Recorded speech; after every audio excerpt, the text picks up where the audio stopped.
Hello everyone, আমি Mohammad Obaidullah এলইডিবি training প্রজেক্টের web design and ডেভেলপমেন্টের একজন শিক্ষার্থী।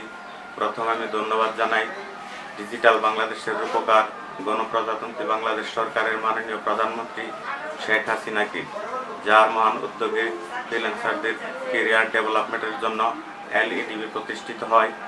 আমি আরও ধন্যবাদ জানাই মাননীয় প্রধানমন্ত্রীর সুযোগ্য তথ্য ও যোগাযোগ উপদেষ্টা জনাব সজীবউদ্দিন জয় স্যারকে, যার অকৃত্রিম অবদানে বেকার যুব সমাজ আজ ফ্রিল্যান্সিংয়ের মাধ্যমে আশার আলো দেখতে পাচ্ছে। সেই সাথে ধন্যবাদ জানাচ্ছি মাননীয় তথ্য ও যোগাযোগ প্রতিমন্ত্রী মুস্তফা জব্বার জুনায়েদ আহমেদ পলক স্যারকে। আমি আরও ধন্যবাদ জানাই জনাব রিয়াজ মুর্শেদ স্যারকে, যার অক্লান্ত পরিশ্রমের অবদানে আজ আমি একজন সফল ফ্রিল্যান্সার। কোর্স শুরুর কিছুদিনের মধ্যেই আমি ফাইবার মার্কেট প্লেসে একটি কাজ পাই। উক্ত কাজটি জনাব মুর্শেদ স্যার এর সহযোগিতায় সম্পন্ন করি এবং সফল হই। তারপর ফাইবার এবং আপওয়ার্ক থেকে পরপর কাজ পেতে থাকি। বর্তমানে আমি একজন সফল ফ্রিল্যান্সার। ধন্যবাদ প্রধানমন্ত্রী শেখ হাসিনাকে, ধন্যবাদ এলইডিবিকে, ধন্যবাদ সবাইকে।